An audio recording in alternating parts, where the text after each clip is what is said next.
Hello everyone, it's Angel Sora playing Horizon Zero Dawn: The Frozen Wilds. So I'm going to show you quickly in this video what things you can collect. So we have the pigment, which kind of looks like a paintbrush. I'm not quite sure what you're supposed to do with them just yet, but it is an item that you can collect. When you get the maps from one of the sellers, the traders, you can see where they're all located. There's also a map for blue gleam. That's the currency that you will use to get new weapons that are specific to the Banuk, and they're scattered throughout the whole entire map. Another thing you can collect are animal figurines. And over here, this symbol, it's not labeled with words, but that is the symbol for the control towers, and those are things that you must destroy. There's usually other machines around it to protect it, so you'll have to take out the machines and then take out the control tower, and then they won't be taken over by the daemon. So I'm going to show you a little selection of one of each, so that way you can see what it looks like. In the original, the Horizon Zero Dawn, certain things weren't so easily accessible, or you wouldn't be able to use your focus to completely see all the time. So I'm going to show you what each one looks like so you can have a heads up. So over here is a pigment. So from far away you can kind of see that little blurry area. From further away you probably won't be able to see it, but the best way to know is that you're getting closer is when you're wandering around. That purple icon that you see, you know that's something valuable, isn't it? So we got our first pigment. Alright, now we're going to look for some blue gleam. So there's some up here. Again, when you're within a certain range, you'll see that little blue blurry or shimmer area. And when you're really close, you'll see that purple symbol. So it seems to be always attached to old rundown machines, so that's also kind of interesting too. It makes me wonder, where exactly does it come from, or how does it form? Won't be hard to sell a chunk like this. And as you find one, each of the symbols will disappear, so it's like a one-time thing. So there still should be two more around here somewhere. Take a quick scan.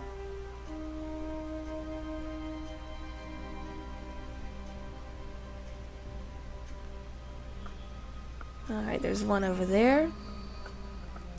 And there should still be one more on this side somewhere. But we'll get this one first.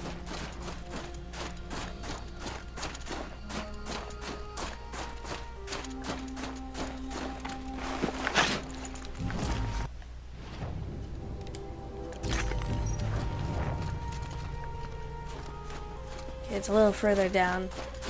So again, if you're not within range, you might not see it. There's the symbol.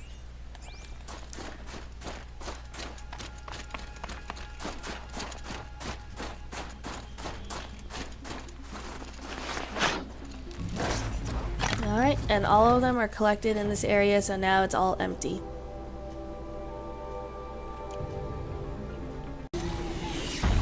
Now, somewhere around here is the animal figurine. There we go. So, from far away, let me turn this off for a quick second.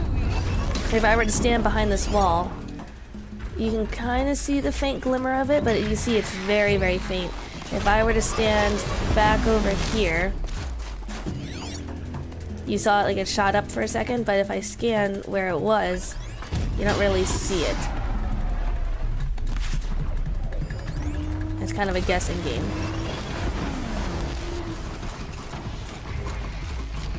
There's actually a data thing in there too, supposedly. Yeah, there's a data thing. A data point. So, now that I'm closer to it, you can see it has these triangle symbols next to the data point too. So data points you can't always scan Animal carving. from far away. The animal carving you can from a certain distance, but it seems to be a little bit harder to do. Alright, so over here we have a control tower. You can kind of see it pulsing over there.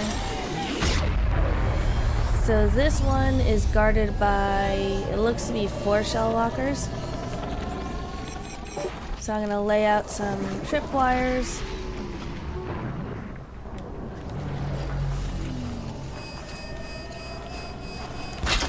So that we're all set up.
energy from the tower keeps repairing them.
Now we disable the control tower.